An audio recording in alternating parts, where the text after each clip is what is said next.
अस्सलाम वालेकुम जी, क्या हाल चाल है। उम्मीद है सब ठीक होंगे। आज की वीडियो बहुत ज़्यादा इंटरेस्टिंग होने वाली है, बहुत ज़्यादा इन्फॉर्मेटिव होने वाली है, तो लिहाजा इस वीडियो को कंप्लीट देखें। इसमें आपको बहुत सारी इंपॉर्टेंट इन्फॉर्मेशन मिलेंगी। इस वीडियो में हम ये डिस्कस करेंगे कि जब आपने असाइलम अप्लाई करना है तो क्या डॉक्यूमेंट्स आपको चाहिए असाइलम अप्लाई करने के लिए। और बहुत सारे केसेस में लोग अक्सर ये कहते हैं कि जी जब आपने असाइलम अप्लाई करना है तो आपको ओरिजिनल डॉक्यूमेंट्स नहीं देने चाहिए। बहुत सारे लोग ये कहते हैं आपको पासपोर्ट या आईडी या कोई भी ऐसा डॉक्यूमेंट जो आपको उस कंट्री से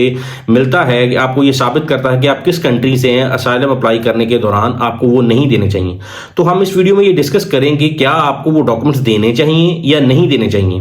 तो सबसे पहली जो सबसे इंपॉर्टेंट चीज है, आप जब भी किसी कंट्री से आते हैं, आप लाइक रोमेनिया में आते हैं, जर्मनी में आते हैं, फ्रांस में आते हैं या दुनिया के किसी भी कंट्री में जाते हैं, अगर तो आपके पास वर्क परमिट है, स्टूडेंट वीजा है या कोई भी ऐसा लीगल जो वीजा है आपके पास कंट्री में एंटर होने का, तब तो कोई मसला नहीं है। अगर आपके पास उस कंट्री का कोई स्टेटस नहीं है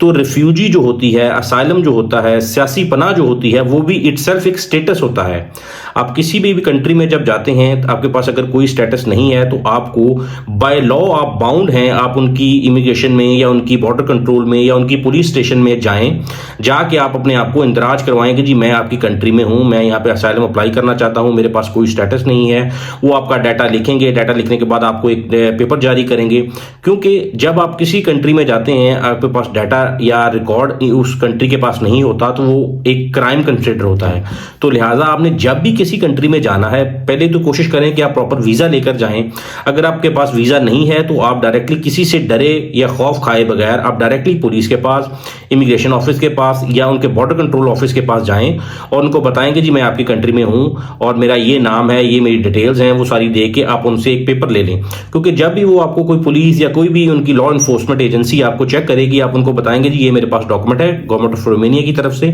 और मैं जब यहाँ पे रोमेनिया में एंटर हुआ था तो मैंने जाके अपने आप को रजिस्टर्ड करवाया था। तो लिहाजा आपने जब भी रोमेनिया में आना है, डजेंट मैटर आप किस कंट्री से आ रहे हैं, किस वे से आ रहे हैं, तो आपने अगर आपके पास कोई स्टेटस नहीं है तो आपने डायरेक्टली उनके ऑफिस में जाना है। आप यहाँ के बॉर्डर कंट्रोल में भी कर सकते हैं, पुलिस स्टेशन में भी कर सकते हैं, इमिग्रेशन के ऑफिस में भी जाके कर सकते हैं। ये 3 ऑफिस हैं जहाँ पे जाके अपना रिकॉर्ड करवा सकते हैं जी कि मैं अपनी असाइलम अप्लाई करना चाहता हूँ। तो अब आ जाएं दूसरी चीज पे जो इस वीडियो में हम आपके साथ डिस्कस करेंगे कि आपको अपनी असाइलम अप्लाई करने के दौरान अपने ओरिजिनल डॉक्यूमेंट्स देने ही चाहिए या नहीं देने चाहिए। बहुत सारे लोग ये गलती करते हैं कि वो अपना नाम गलत लिखवा देते हैं या अपनी क्रेडेंशियल जो आप किस कंट्री से हैं वो गलत लिखवा देते हैं। और इन केस अगर आपका असाइलम केस जो पास हो जाता है, क्योंकि असाइलम में आपने कोई ना कोई रीज़न लगानी होती है कि जी मुझे इस कंट्री में इसलिए रहने दिया जाए क्योंकि मैं अपनी कंट्री में मुझे इस वजह से खतरा है, मेरी जान को खतरा है। अब जो भी डिफरेंट रीज़न आपके पास हो, कुछ रीज़न लोगों के पास ऑथेंटिक रीजन भी होती हैं जिनकी वजह से लोग अपना माइग्रेट करते हैं अपनी जान बचाने के लिए, और कुछ केसेस में लोग अपना फ्यूचर के लिए आते हैं। मोस्टली जो लोग पाकिस्तान, इंडिया, बांग्लादेश या बहुत सारे कंट्री से आते हैं, वो बहुत सारे अगर आप 100 केसेस को देखते हैं तो उनमें से 20-25 केसेस के साथ ओरिजिनल मामलात होते हैं। बाकी केसेस आप रीजन बनाते हैं जी कि मैं अपनी कंट्री से इस वजह से खतरा है, उस वजह से खतरा है। तो आपने ये देखा कि आपने जब अपनी फाइल सबमिट की, आप फाइल सबमिट करने के दौरान आपने अपने क्रेडेंशियल्स गलत लगा दिए, लेकिन आपकी रीजन वैलिड थी। वहां की इमिग्रेशन ने आपकी रीजन एक्सेप्ट करने के बाद आपको असाइलम देने का फैसला किया। तो पहली बात, जब आपने अपना नाम गलत लिखवाया, वो असाइलम ऑफिस वाले आपसे कहेंगे जी अपनी एम्बेसी में जाएं, वहां से एक पेपर लेके आएं, फिर उसके बाद ही हम आपका प्रोसेस कर सकेंगे, आपको जो रिफ्यूजी कार्ड दे सकेंगे या रिफ्यूजी का जो फर्दर होता है पासपोर्ट दे सकेंगे, जो ब्लू पासपोर्ट होता है रिफ्यूजी वालों का।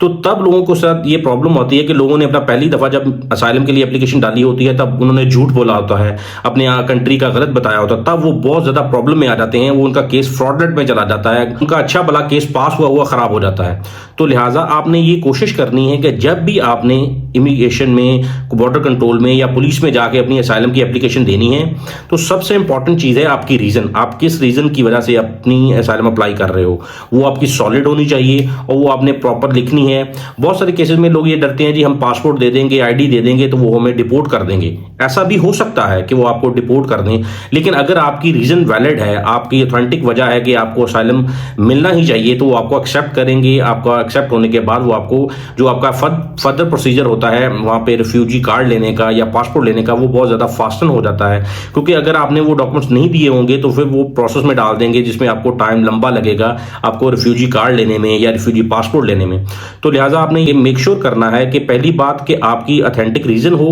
और फिर आपने अगर आपने डॉक्यूमेंट्स नहीं देने उनको, अपना पासपोर्ट या आईडी नहीं देना, तो आपने ये गलती नहीं करनी कि आप अपने क्रेडेंशियल्स गलत लिख दो, अपना नाम गलत लिख दो, अपनी डेट ऑफ बर्थ गलत लिख दो। बहुत सारे लोग ये फैसला करते हैं जी हम अफगानिस्तान का लिख देते हैं, शाम का लिख देते हैं, सीरिया का लिख देते हैं कि हमें असाइलम मिल जाएगा, लेकिन जब आपकी वो असाइलम एक्सेप्ट करते हैं फिर वो आपसे डॉक्यूमेंट मांगते हैं। तो लिहाजा आपने ये गलती बिल्कुल नहीं करनी।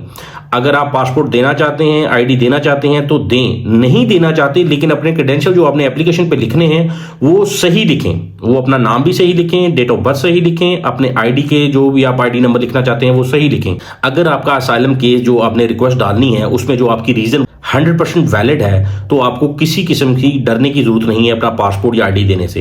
अगर आपको ये लगता है कि मैंने अपना पासपोर्ट या आईडी नहीं देना तो आप अपनी डिटेल्स सही लिखें, तो उससे ये होगा जब आपका असाइलम पास हो जाएगा तब वो आपकी जो डिटेल आपने वहाँ पे फॉर्म पे लिखी होगी वो टैली हो जाएगी, और उस पर आपको जो फर्दर प्रोसीजर होता है, जो असाइलम कार्ड मिलना होता है या असाइलम पासपोर्ट मिलना होता है, उसमें आपको ज़्यादा वेट नहीं करना पड़ता। आपने इस वीडियो में ये जाना कि आपने जब भी अपनी असाइलम की एप्लीकेशन डालनी है तो सबसे जो इंपॉर्टेंट चीज़ है वो आपने अपने क्रेडेंशियल्स गलत नहीं बताने, अपनी कंट्री का गलत नहीं बताना। अगर आप पासपोर्ट या आईडी देना चाहते हैं तो दें, कोई इशू नहीं है। अगर आपको लगता है कि जी मेरे जो रीज़न है वो इतनी वैलिड नहीं है तो फिर आप ना भी दें तो कोई प्रॉब्लम नहीं है। तो उसमें लेकिन आपने अपना नाम, आईडी, सब कुछ अपनी कंट्री का ओरिजिनल लिखना है, सही लिखना है कि आपका जब केस पास हो जाए तो आपको फर्दर जो प्रोसेस है उसमें आपको ज़्यादा वेट नहीं करना पड़े।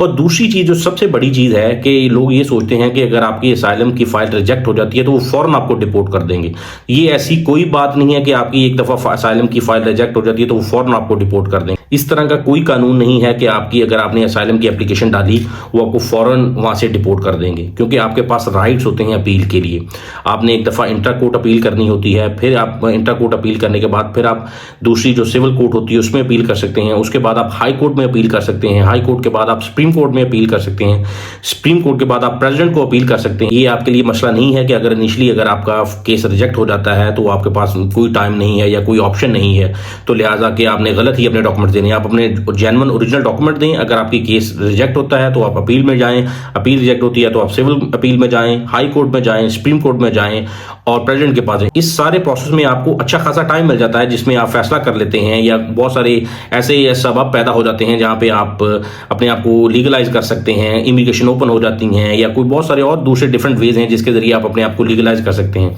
तो लिहाजा आपने ये गलती बिल्कुल नहीं करनी जब आपने अपनी असाइलम की एप्लीकेशन डालनी है। अपने गलत डॉक्यूमेंट्स नहीं देने, अपने डॉक्यूमेंट्स जो है वो अगर देने हैं तो ओरिजिनल देने हैं, नहीं देने तो लेकिन जो भी अपने फॉर्म पे लिख कर देना है वो बिल्कुल ओरिजिनल लिख कर देना है, गलत उसमें बयानी नहीं करनी, अपने नाम की, अपनी डेट ऑफ बर्थ की, अपने आईडी की, अपने कंट्री की। तो इस वीडियो में हमने कोशिश की है कि आपको सारी डिटेल दे सकें। अगर आपको कोई ऐसी लगता है कि कोई डिटेल रह गई है, आप वो कमेंट बॉक्स में लिख सकते हैं, हम कोशिश करेंगे हम उसका भी आंसर करें। जो नेक्स्ट वीडियो है उसमें हम आपको बताएंगे कि आपने असाइलम की जो एप्लीकेशन है वो लॉयर के जरिए करनी है या आप खुद भी कर सकते हैं। तो बने रहें हमारे साथ सीरीज में, मिलते हैं नेक्स्ट वीडियो में, तब तक अल्लाह हाफिज।